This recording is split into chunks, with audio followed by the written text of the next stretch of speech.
Bonjour et bienvenue, je suis Vincent et aujourd'hui nous allons commencer à découvrir les secrets de Photoshop. Pas seulement comment il a été conçu, mais aussi les concepts les plus importants de la création numérique. À partir d'aujourd'hui, vous verrez que la perfection n'est pas toujours au rendez-vous, mais Photoshop, oui.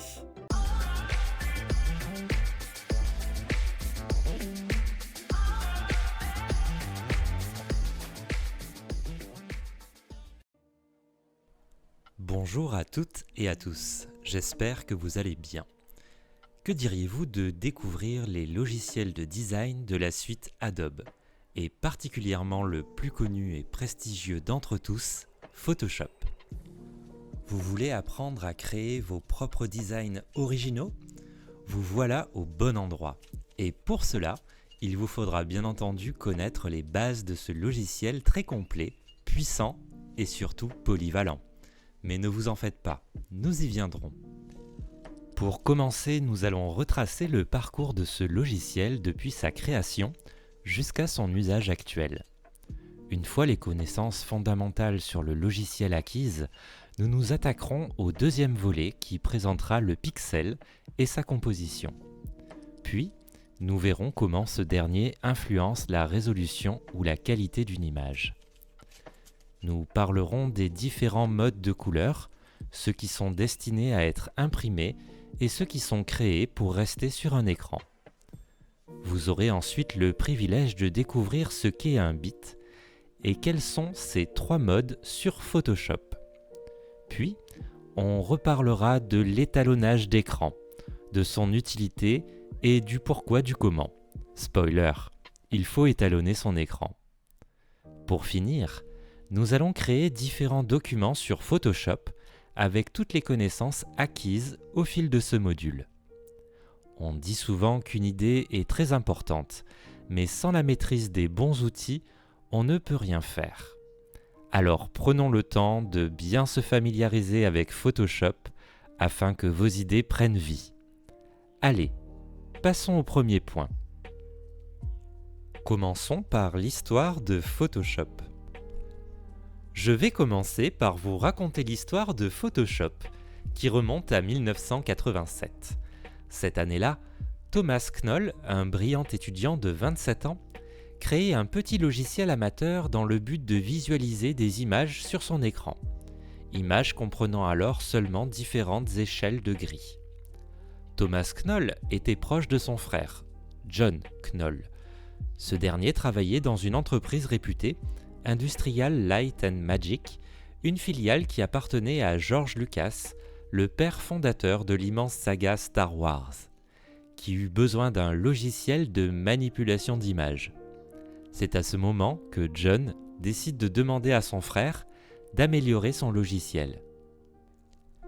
Il ne savait pas qu'ils étaient sur le point de créer un logiciel qui allait faire des miracles, alors appelé Display. Un outil qui allait devenir indispensable pour les professionnels du graphisme, de l'image et aujourd'hui du web. Les deux frères ont commencé à modifier le logiciel, à le faire évoluer et à le perfectionner. Pour cela, ils ont ajouté des filtres, des outils pour sélectionner certaines zones de l'image et ajuster les couleurs. C'est comme ça que Display est né. À ce moment-là, c'était un logiciel qui traitait des images en nuances de gris. Par la suite, les frères ont collaboré davantage et ont créé un logiciel appelé Image Pro, dont ils ont dû changer le nom en Photoshop, car Image Pro était déjà pris. Image Pro serait un avant-goût de ce que sera le logiciel référence pour l'édition d'images. Les deux frères ont continué de travailler jusqu'à arriver à la première version d'un tout nouveau logiciel, une version alpha de Photoshop. Toujours amélioré en fonctionnalité, le logiciel Photoshop sera pour sa première commercialisation produit en seulement 200 exemplaires. Il était fourni en complément d'achat de scanner chez le fabricant Barney Scan, qui deviendra provisoirement encore un autre nom de l'actuel Photoshop. Ce résultat assez médiocre conduit Thomas Knoll à se tourner vers Apple, avec un résultat tout aussi décevant. Et c'est finalement grâce à son frère John, rentré en contact avec Russell Brown, le directeur d'art chez Adobe, que l'histoire de Photoshop va décoller. La marque Adobe était déjà connue depuis le lancement du célèbre logiciel de dessin Illustrator. Il fallut moins d'1 an pour que toute l'histoire se déroule. Dès le début de 1988, c'est avec l'aide d'ingénieurs que les frères Knoll continuent à perfectionner le logiciel Photoshop. Le résultat ? En février 1990, Photoshop 1.0 était prêt à la vente et il n'occupait que 2 mégabits sur un ordinateur. Petite info en plus, une Apple Watch a plus de mégapixels que cette version de Photoshop. Depuis ce temps, bien sûr, l'histoire de Photoshop n'a cessé d'évoluer, dédiée avant tout désormais aux professionnels de l'image, aux agences de publicité, aux photographes professionnels et même au cinéma. Mais c'est quoi Photoshop ? À quoi ça sert ? Alors Photoshop peut être utilisé pour créer n'importe quelle image à laquelle vous puissiez penser, car avec Photoshop, la perfection est toujours possible.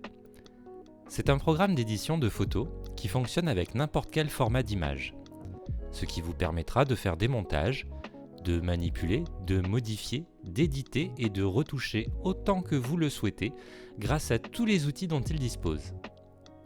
Mais les capacités de ce logiciel ne s'arrêtent pas là.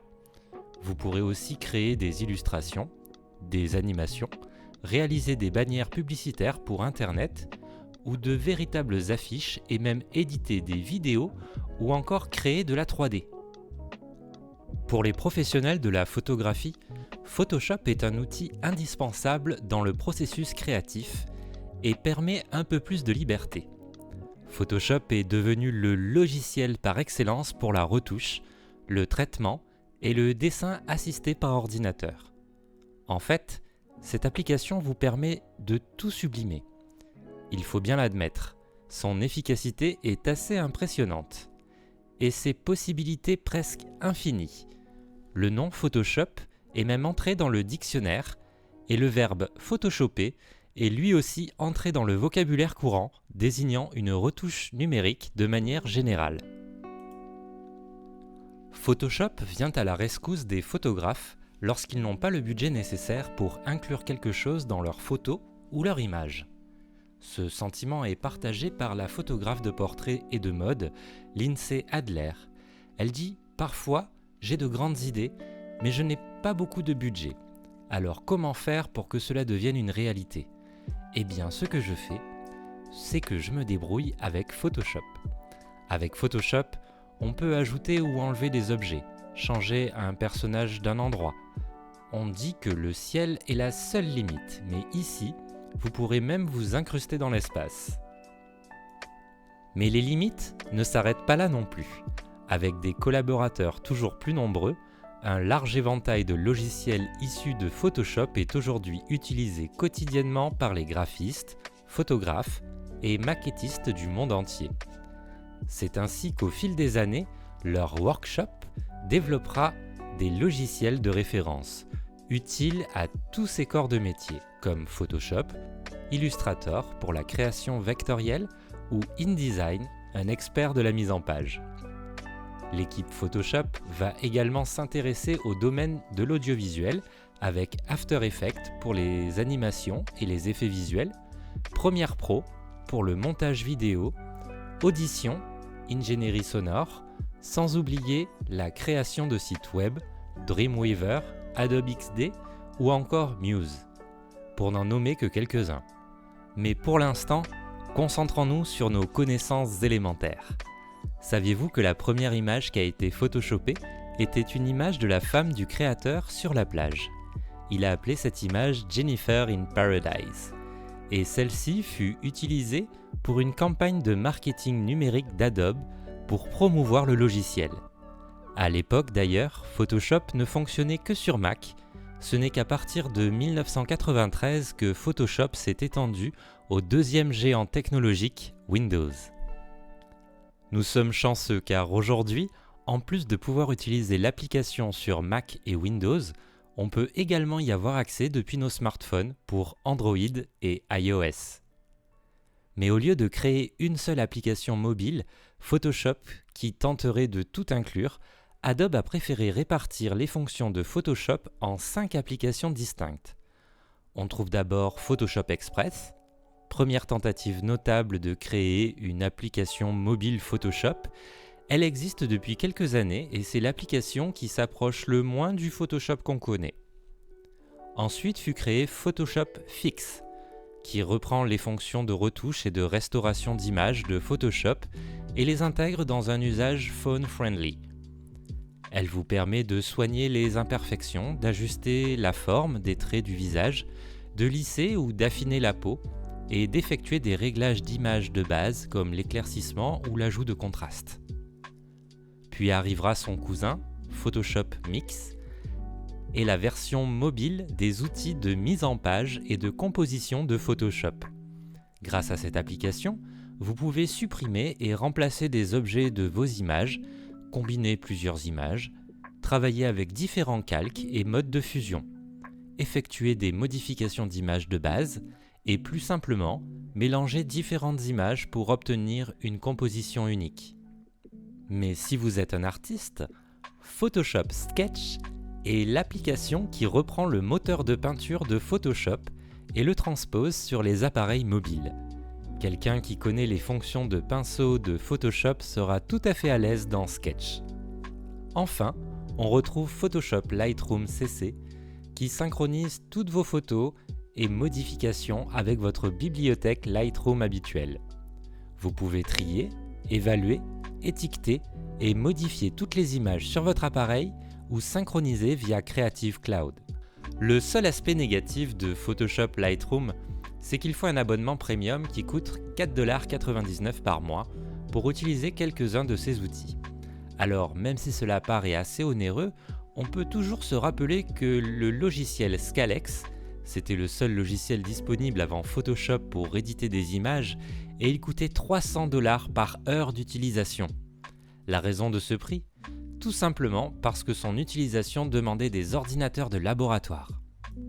Heureusement, plus question d'abonnement dispendieux avec la Creative Cloud. Mais qu'est-ce que la Creative Cloud ?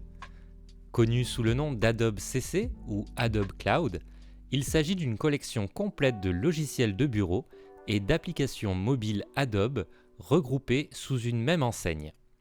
On peut l'acheter par le biais d'un service d'abonnement mensuel qui inclut plus de 20 programmes différents, dont notre protagoniste Photoshop. L'offre Adobe Creative Cloud comprend également des éléments qui ne sont pas des applications logicielles complètes. Sont également inclus la bibliothèque de police Adobe, une allocation d'espace de stockage en cloud, le programme Adobe Portfolio, des outils de collaboration et un abonnement à Behance, le réseau social des artistes. Pour obtenir Photoshop, c'est très simple. Il faut aller sur le site www.adobe.com. Dans la barre des menus déroulants, vous cliquerez ensuite sur Photo, Vidéo et Design. Puis vous allez cliquer sur Photoshop. Maintenant, vous allez pouvoir choisir parmi les différents plans qui vous sont proposés sur la plage et vous pourrez enfin acheter et télécharger Photoshop. Faire double-clic sur l'icône de Setup, choisir la langue et continuer. Il ne vous reste plus qu'à attendre, le logiciel s'ouvrira tout seul après installation. Maintenant que vous possédez le logiciel, penchons-nous un peu sur les détails techniques. Savez-vous par exemple ce que signifie le terme pixel ? Pendant ce temps d'installation, je vais vous l'expliquer. Un pixel, ou px en abrégé, est le plus petit élément d'une image reproduite numériquement. En somme, si vous zoomez au maximum sur une image, vous verrez ces petits carrés apparaître. La plus petite taille de carré correspond à 1 pixel. Ce terme, utilisé pour la première fois vers 1965, est en fait une combinaison des termes picture et cell ou cellule d'image en français. Sur un écran de moniteur ou de téléphone portable, plusieurs pixels s'alignent dans une trame et c'est cette combinaison de plusieurs pixels qui constitue l'image matricielle. Dans cette image, les pixels ont été représentés par le programme utilisé. Chaque pixel a une couleur différente qui, une fois réunie, crée l'image. Pour reproduire une telle image en qualité HD, il faut 1920 par 1080 pixels, qui est d'ailleurs la taille standard d'un écran, soit un total de 2 073 600 pixels. Ces pixels doivent être traités individuellement, dans la séquence et le taux de répétition correct par la technologie du moniteur pour que l'image entière soit visible sans scintillement et dans la couleur correcte. C'est ce traitement spécifique des pixels qui va permettre à l'œil de déchiffrer l'image composite plus facilement. Essayez de vous éloigner de votre ordinateur. Vous allez voir que les images pixelisées, c'est-à-dire les images où l'on arrive à distinguer la séparation entre les différents pixels, deviennent de plus en plus claires. Toutefois, cela devient plus difficile voire impossible lorsque l'image s'agrandit. La résolution d'une image définit la quantité de pixels par pouce, les PPP, ou bien la quantité de pixels par centimètre, PPCM. Ces termes sont couramment utilisés et importants à retenir. Les PPP sont des unités utilisées pour décrire la résolution finale d'une image lorsqu'elle est reproduite sur un écran ou imprimée sur papier. Pour une impression en papier, il faut un minimum de 300 PPP pour que l'image ne soit pas pixelisée. Mais si elle est destinée à être vue à travers un écran, alors avec 72 PPP est une quantité suffisante. Il est temps d'aborder maintenant la question des modes colorimétriques. Avez-vous déjà entendu parler de CMJN ou de RVB ?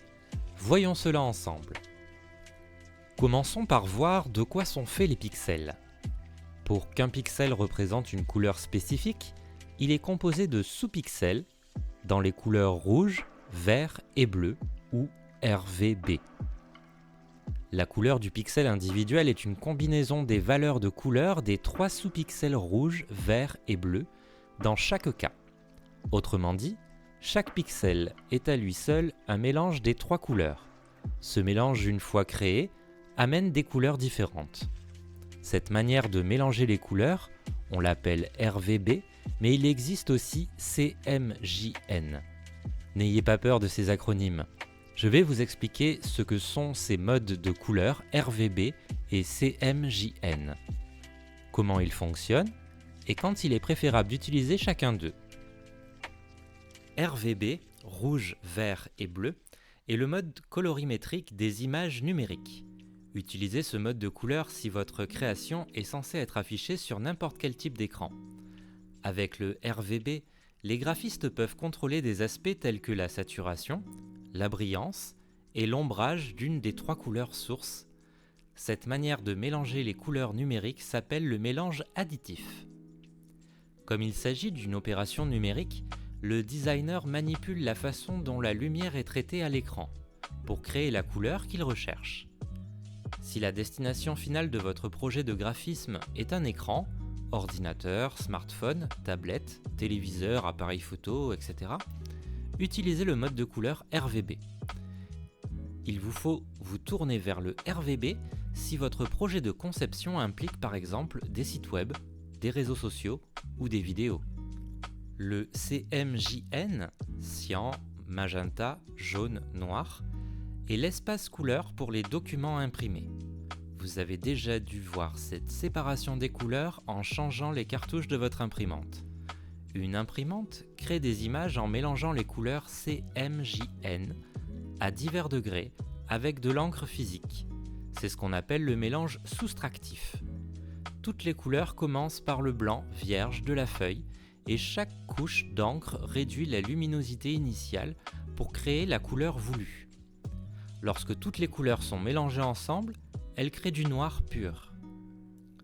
Utilisez le système CMJN pour toute conception de projet qui sera imprimé physiquement et non visualisé sur un écran. Si vous devez recréer votre dessin à l'encre ou à la peinture, le mode de couleur CMJN vous donnera des résultats plus précis. Si votre projet implique par exemple l'image d'une marque ou des cartes de visite, alors il est préférable d'utiliser le mode CMJN. Vous avez déjà beaucoup appris depuis le début de ce cours. C'est donc l'heure de vérifier votre maîtrise de ces nouvelles connaissances. Vous devrez répondre à 5 questions. Vous aurez pour chacune de ces réponses plusieurs choix de réponses. Et vous disposerez de 20 secondes pour y répondre. Vous êtes prêts ? C'est parti. Combien de logiciels vous avez si vous payez l'abonnement complet de Adobe Creative Cloud ? Réponse A, plus de 20. Réponse B, plus de 40. Réponse C, moins de 5. Réponse D, 9 applications.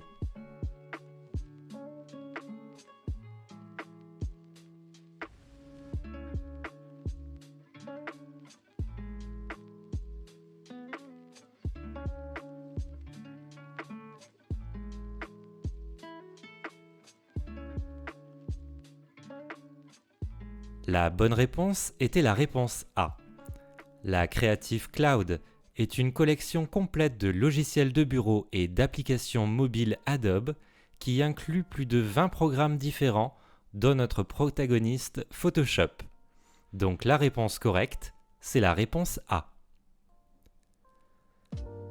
Parmi ces 4 noms de logiciels, lequel ne fait pas partie d'Adobe ?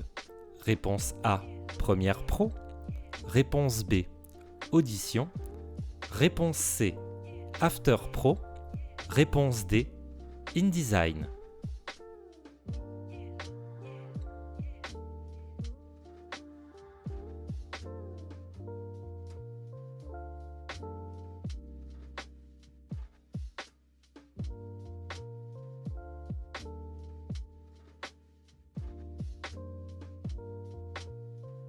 Parmi les plus de 20 applications, il y a certainement beaucoup de noms. Mais After Pro ne figure pas. Cela veut dire que la réponse correcte, c'est la réponse C. Si je veux imprimer, j'utilise le mode de couleur.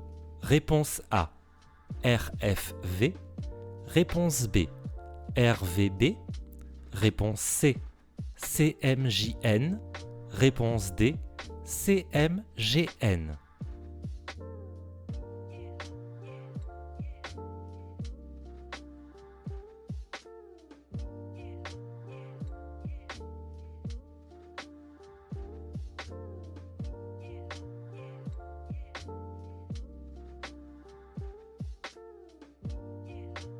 La réponse correcte, c'est la C. Il faut toujours utiliser le système CMJN pour toute conception de projet qui sera imprimé physiquement.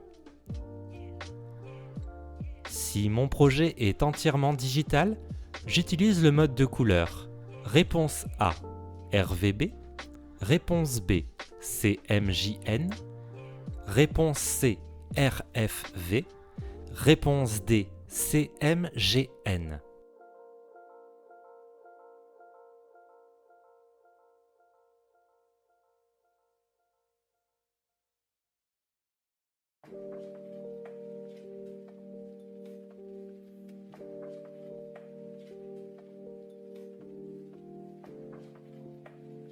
Alors, contrairement au CMJN, si la destination finale de votre projet est un écran, il faut utiliser le mode de couleur RVB. Donc la réponse correcte est bien la réponse A. Pour créer une infographie, il faut utiliser RVB ou CMJN. Réponse A, RVB. Réponse B, CMJN.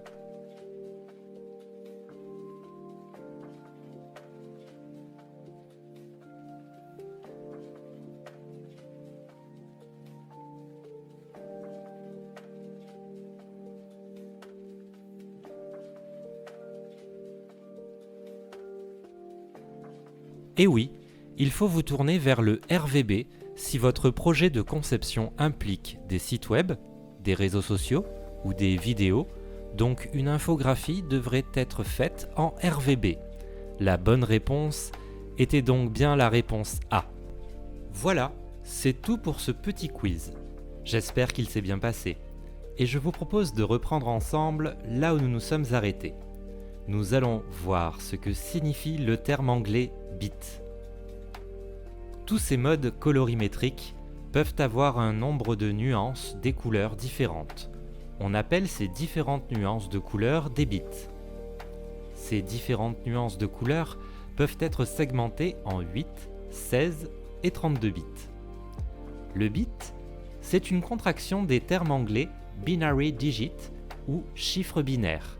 Mais attention, ce terme n'a pas la même signification selon le domaine dans lequel il est employé. Sur Photoshop, un bit définit par exemple un codage, un bit, sera une valeur unitaire de 0 ou 1. Les images 8 bits ont 256 nuances, ou niveaux de couleur par canal.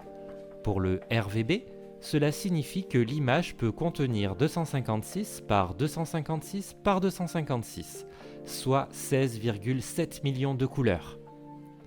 Les fichiers 16 bits sont toujours 2 fois plus volumineux qu'un fichier 8 bits ayant les mêmes dimensions.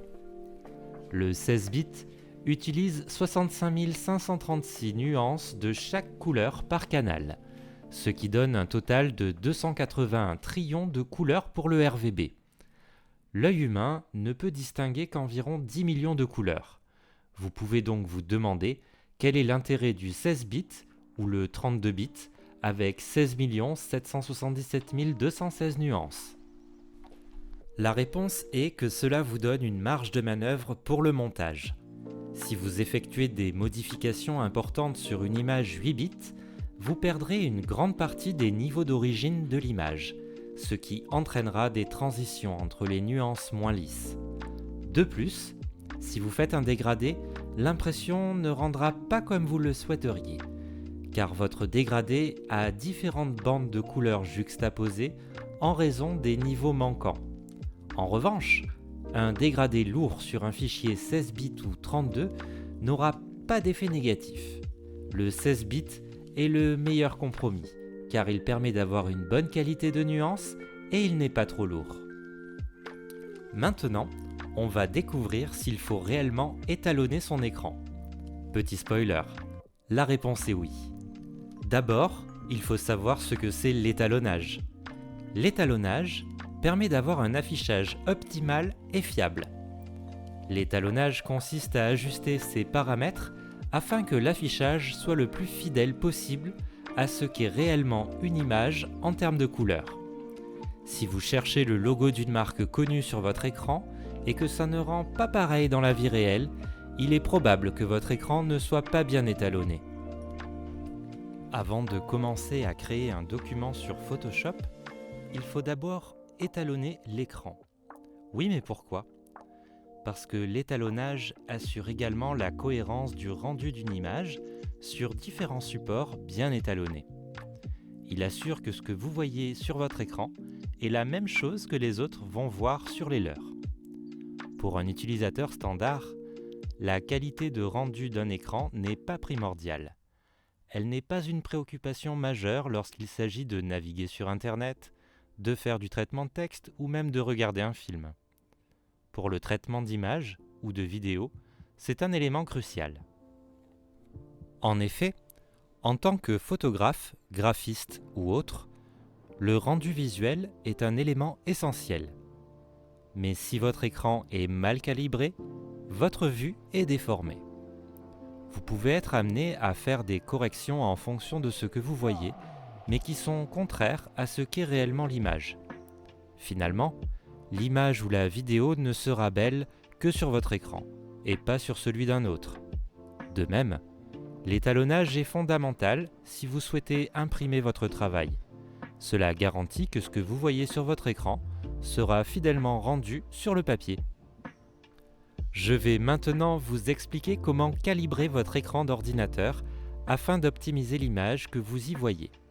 Avant de commencer à étalonner les couleurs de votre écran, il est important de désactiver tous les paramètres de couleurs spécifiques que vous avez pu configurer précédemment.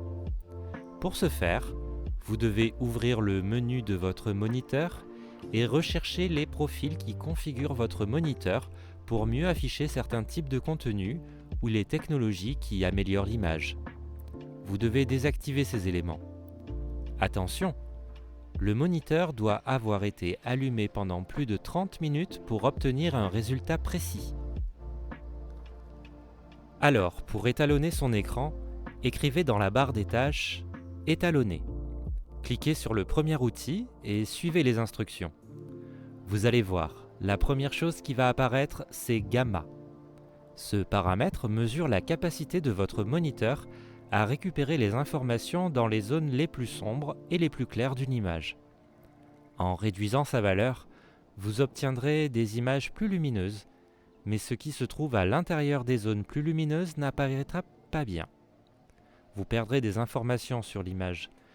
Vous pouvez constater son impact sur l'image d'exemple.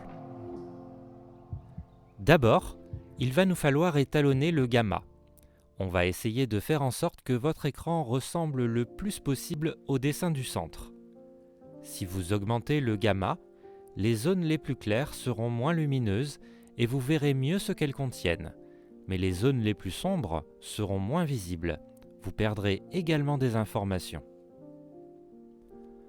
Alors, on va configurer la luminosité.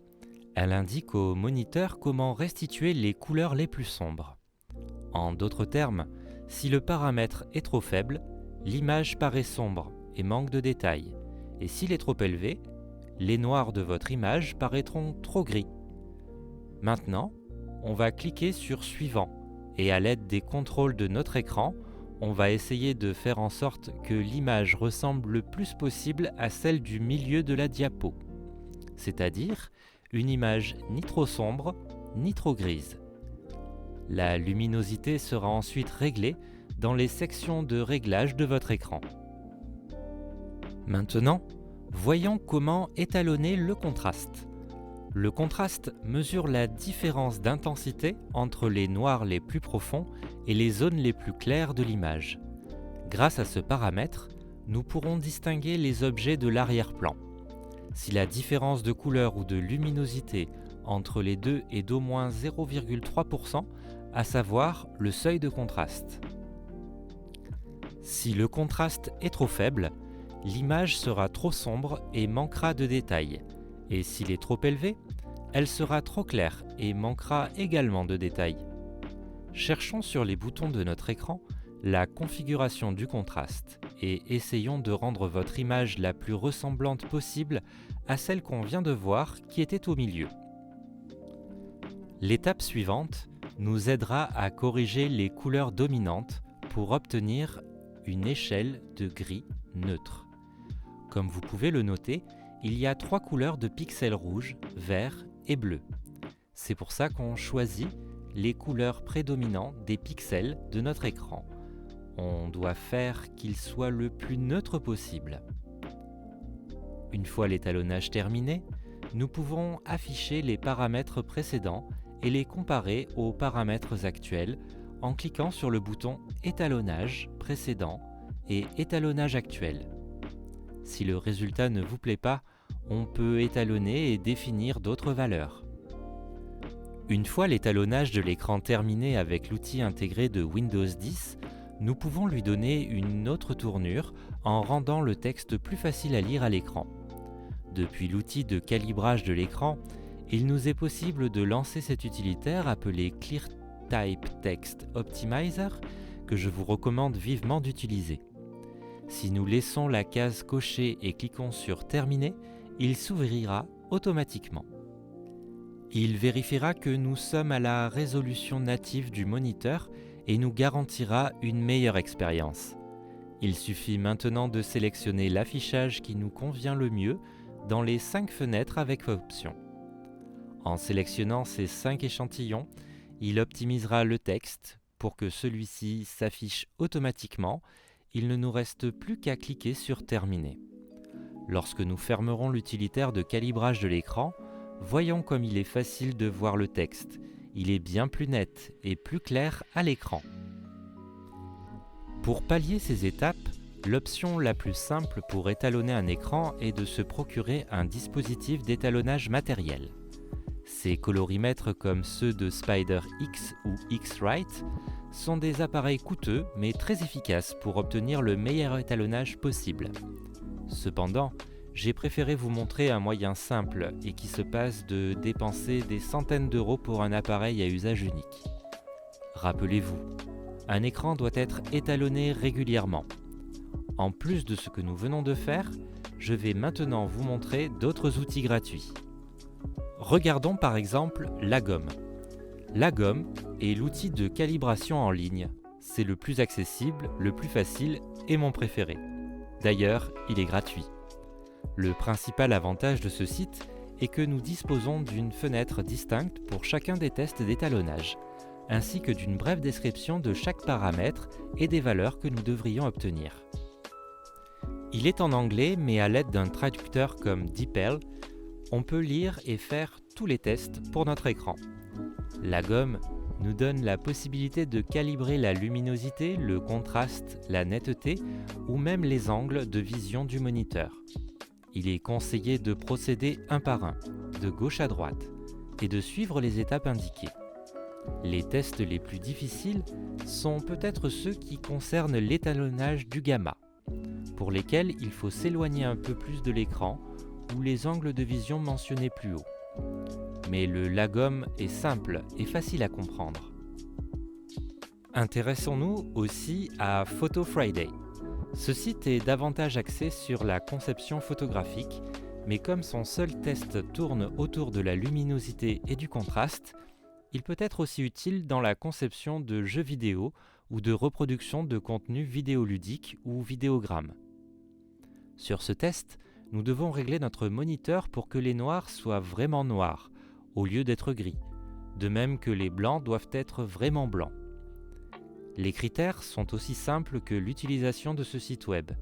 Il recommande de réduire la lumière dans la pièce pour éviter un éblouissement inconfortable sur le panneau. Appuyez sur la touche F11 pour que notre navigateur passe en plein écran.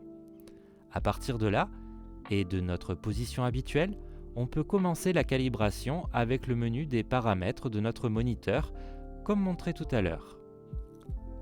Autre excellent outil en ligne gratuit pour étalonner votre appareil, Vanity Monitor Test. Cet outil se concentre principalement sur la luminosité et les couleurs. Le premier onglet qu'on voit nous donne la possibilité de calibrer le spectre des couleurs noir-blanc d'une manière très similaire à Photo Friday. Cependant, si nous déplaçons la souris vers sa partie supérieure, un menu déroulant avec toutes les autres options restantes apparaîtra. En outre, grâce à son option niveau de noir pour un noir pur, nous pouvons vérifier si notre moniteur souffre de fuite de lumière gênante, ou le nommer saignement, un problème assez courant sur les écrans IPS de gamme moyenne et basse. Ces écrans qui utilisent des cristaux liquides disposés de façon parallèle au plan de l'écran, le saignement se produit presque toujours sur les bords des panneaux, en particulier dans les coins. Maintenant qu'on a étalonné l'écran et qu'on a les concepts basiques, on va tout utiliser pour créer un nouveau document. Ceci est le premier pas dans le monde de la création numérique. Quand on ouvre le logiciel, il y a 3 manières de créer un nouveau document. La première option est très simple. Cliquez sur le bouton « Créer nouveau » qui se situe à gauche de l'écran. Vous pouvez aussi cliquer sur « Fichier » puis sur « Nouveau ». Enfin, il existe une dernière manière de créer un nouveau document, ma préférée. C'est en appuyant simultanément sur les touches CTRL et N. Maintenant, vous avez votre fenêtre « Nouveau document » qui s'est créée. Explorons ensemble cette fenêtre. En haut, on trouve l'onglet « Récent » sur lequel on est placé. Celui-ci montre les derniers formats avec lesquels on a travaillé. Pour l'instant, il est vide, puisqu'on vient de commencer, mais vous verrez, il se remplira plus vite que ce que vous croyez. On trouvera ensuite l'onglet « Enregistrer ». À l'avenir, cet onglet montrera nos formats préférés pour travailler. Les autres onglets, ce sont des documents avec des paramètres et formats prédéfinis. Pour un document vierge, on peut les explorer. On a photo, impression, illustration, web, mobile, film et vidéo. La principale différence entre ces formats n'est pas seulement la taille, mais aussi la résolution, représentée en PPP, dont on a déjà parlé. On notera que les formats destinés à l'impression comme photo et impression sont en 300 pp et ceux destinés à n'être modifiés que sur un écran comme web ou mobile sont en 72 pp. On retrouve donc bien les informations apprises auparavant. Maintenant qu'on a tout exploré et qu'on connaît les formats prédéfinis, passons à la création de notre propre document sur le panneau de droite. Dans la première ligne, on va écrire le nom de notre nouveau document. On va l'appeler « Mon premier cours de PS ». PS, c'est l'abréviation pour Photoshop. Petite astuce, la petite flèche qui rentre dans une boîte, c'est pour sauvegarder notre format personnalisé dans « Enregistrer ». Mais n'appuyez pas tout de suite. Nous allons d'abord remplir d'autres champs. Pour vous mettre en situation, imaginez que vous créez un document destiné à rester sur un écran, mais avec des fortes éditions. Choisissons donc la taille, cette fois en largeur. On va écrire 1920 et en hauteur 1080. Cette quantité de pixels correspond à la taille exacte de n'importe quel écran standard. La taille maximum de Photoshop est de 300 000 par 300 000 pixels. Vous pouvez essayer, mais si vous appuyez sur Créer, vous verrez aussi votre ordinateur exploser. N'exagérons pas. Mais sans pour autant exploser, il est fortement possible que votre écran se gèle, car aucun ordinateur actuellement ne peut traiter cette taille de fichier sans encombre. Retournons maintenant sur notre menu déroulant qui est paramétré par défaut sur pixels. On a la possibilité de choisir entre puces, centimètres, millimètres, points et picas. Cela vous permet de pouvoir créer un document directement dans la taille désirée. On va rester sur les pixels, car c'est un document de la taille de l'écran. Souvent, les tailles pour les formats digitaux sont données en pixels. Par exemple, la taille d'une bannière pour YouTube est de 2560 par 1440 pixels et celle d'une photo en format 1.2.1, ce qui veut dire carré de 1 et de 1800 par 1800 pixels. En revanche, la photo de profil doit être de 110 par 110 pixels minimum. La plateforme recommande même 200 par 200 pixels pour un affichage optimal. Il faut noter que mesurer en pixels est la seule vraie façon de pouvoir mesurer une image dans un écran. Donc même si on choisit centimètres dans le menu déroulant, on est seulement en train de traduire les pixels en centimètres et inversement. Ce n'est pas un réel changement, seulement un changement dans la mesure, pas dans la réalité de l'image. Cependant, cette conversion est une conversion standardisée. En réalité, si on mesure notre écran de smartphone par exemple, deux écrans peuvent avoir la même résolution sans faire la même taille. Tout va dépendre du modèle de smartphone.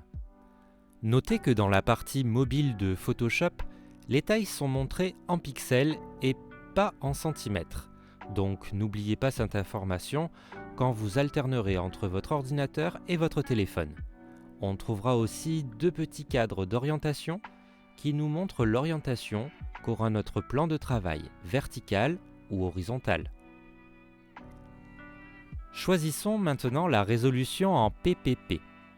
Comme on l'a déjà vu, cela signifie qu'on va choisir la quantité de pixels par pouce qu'on veut sur notre image. Attention, petit rappel, si vous souhaitez imprimer votre document, il faut absolument qu'il soit d'un minimum de 300 pp. Si ce n'est pas le cas, on peut le laisser en 72, exemple que l'on va appliquer. Maintenant, passons au mode de couleur. Je vous avais dit que ce serait important. Petit rappel, le mode de couleur RGB est le meilleur pour les travaux numériques, tandis que le mode CMJN est utilisé pour les produits imprimés. Dans notre cas, il est préférable de choisir le mode RGB. Et si notre document avait de fortes éditions, le mieux ce serait exactement 16 bits.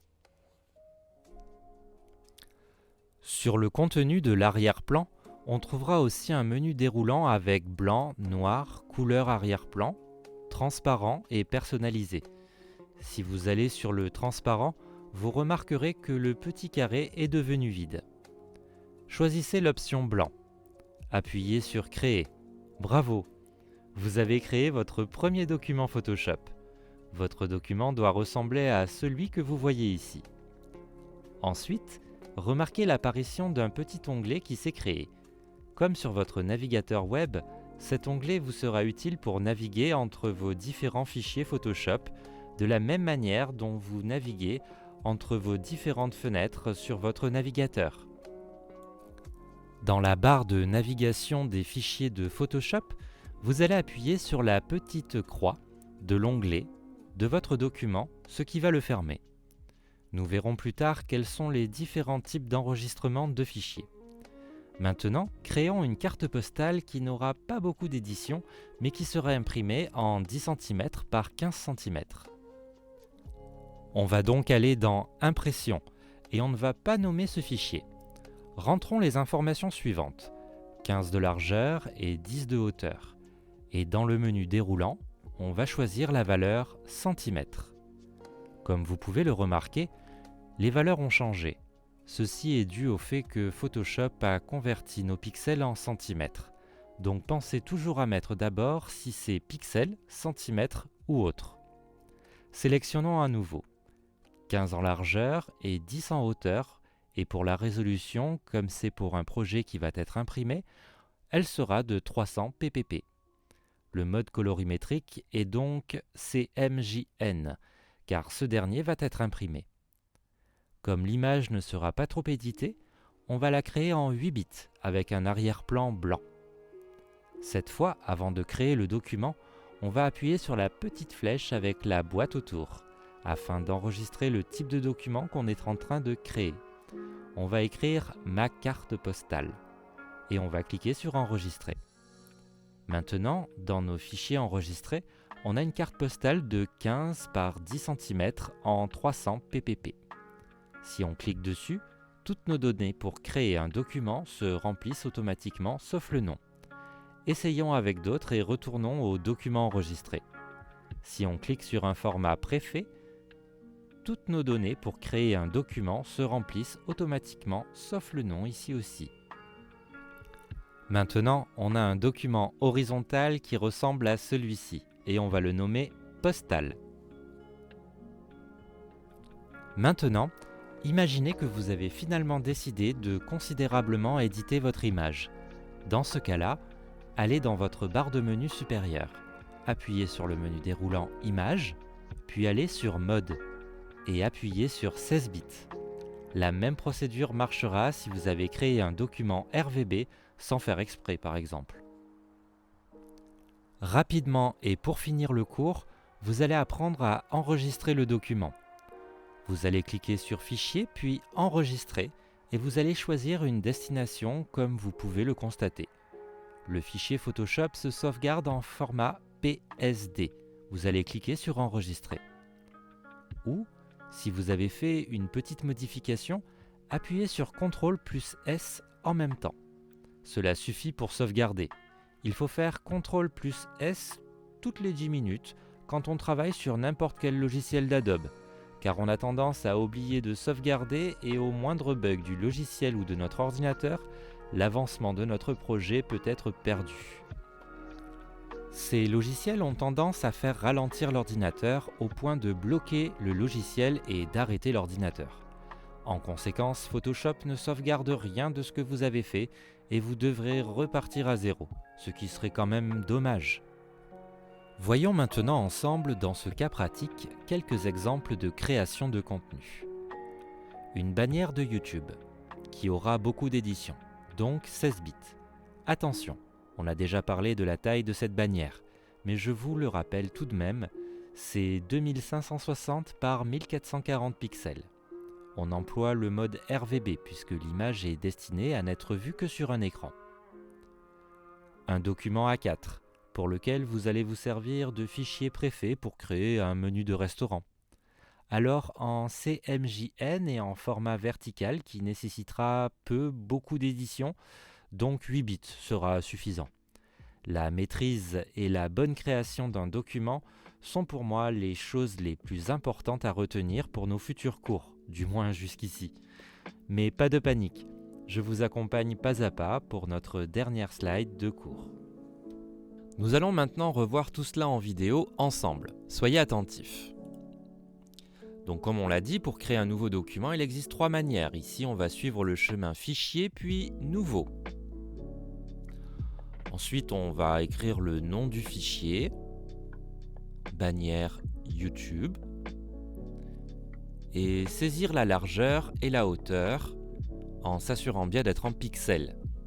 2560 en largeur et 1440 en hauteur. Si vous vous trompez, pas de panique, on peut toujours changer l'orientation. Ici, notre résolution peut rester en 72 car c'est un projet destiné au web. Et on pourra ensuite mettre les bits en 16 bits car on va faire beaucoup d'éditions. Tout cela saisi, on peut cliquer sur le bouton Créer. On voit ensuite qu'en haut indique le nom et le RVB, en bas la taille et les PPP du fichier. Il faut maintenant enregistrer, on va enregistrer sous et on peut constater que le format est en PSD. On peut appuyer sur Enregistrer. Créons à présent notre deuxième document. Donc cette fois-ci une feuille A4. Cherchons dans les formats prédéfinis Impression et appuyons sur A4. Notez comme tous les paramètres sont déjà pré-remplis. Il suffit ensuite d'enregistrer. Il faut à présent nommer notre fichier et cliquer sur Enregistrer. Notre document est bien dans l'onglet Enregistrer. Même si on clique ailleurs et qu'on revient, il va rester dans nos paramètres Enregistrer. On va maintenant nommer notre document sans vérifier les paramètres. Et ensuite, on va pouvoir cliquer sur Créer. Voilà, maintenant on a notre document, on vérifie le nom, le mode de couleur, les bits, la taille et la résolution en bas. Là on peut voir qu'il est en RVB, donc on va changer cela car ça ne convient pas. Donc on retourne sur le menu principal, dans Images. Et dans ce cas-ci, on peut saisir couleur CMJN. À présent, le mode de couleur a été modifié, on peut travailler librement sur notre document. Remarquez qu'une petite étoile est apparue dans notre onglet, cela veut dire qu'on a fait une modification. Donc l'option Enregistrer est désormais active. On va l'utiliser et appuyer donc sur CTRL S. Cela va ouvrir notre dernier emplacement et on va pouvoir enregistrer le nouveau document. Voilà, la petite étoile a disparu et on peut fermer notre document en toute sécurité. C'est tout pour la récapitulation. Si vous avez des questions, n'hésitez pas à contacter votre formateur. Nous avons appris beaucoup de choses en peu de temps. Alors pour finir, exécutons ce dernier quiz du jour. Même règle que pour le quiz précédent. 5 questions, 4 réponses et 20 secondes pour les compléter. C'est parti. Première question. Faut-il étalonner son écran régulièrement? Réponse A, oui. Réponse B, non. Réponse C, de temps en temps. Réponse D, cela n'a pas été mentionné.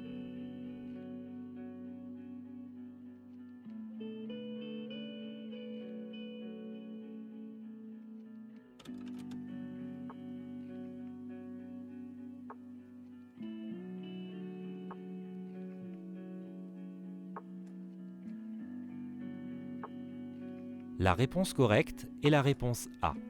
Un écran doit être étalonné régulièrement car avec l'utilisation, les paramètres perdent en précision. Si je crée une affiche qui sera imprimée, mon document doit contenir quelle quantité de pixels par pouce, autrement dit PPP. Réponse A, 150. Réponse B, 300. Réponse C, 72. Réponse D, 320.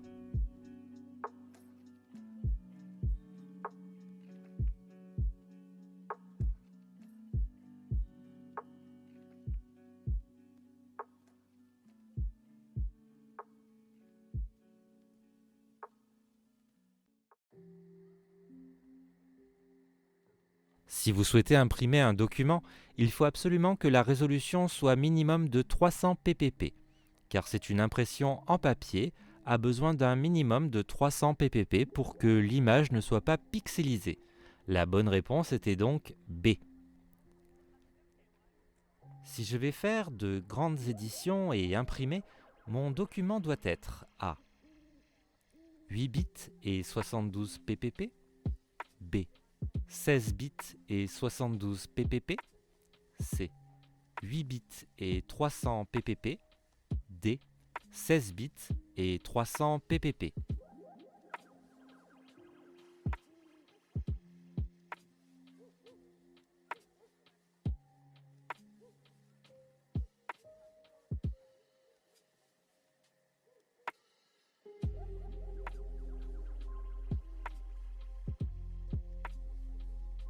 Comme on vient de le voir, dans la réponse précédente, on a besoin d'au moins 300 ppp pour imprimer correctement.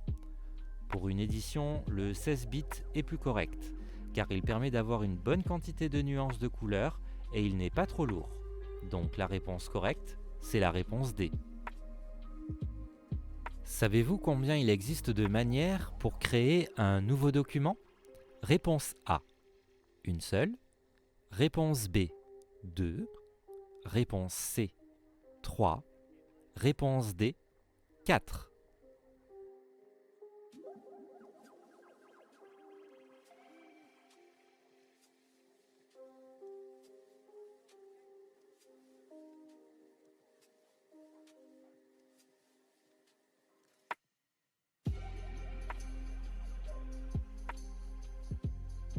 La bonne réponse est la réponse C.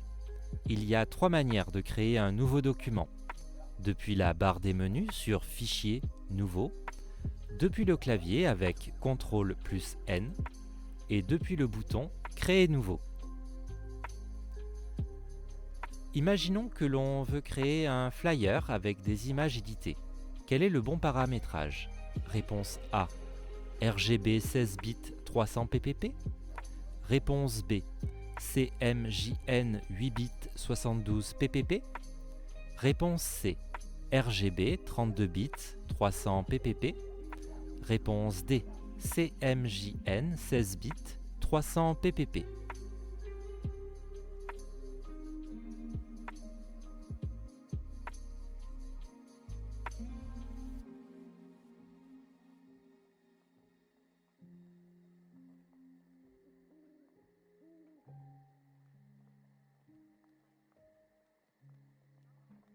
On sait que le document voulu est un flyer, un 10 donc.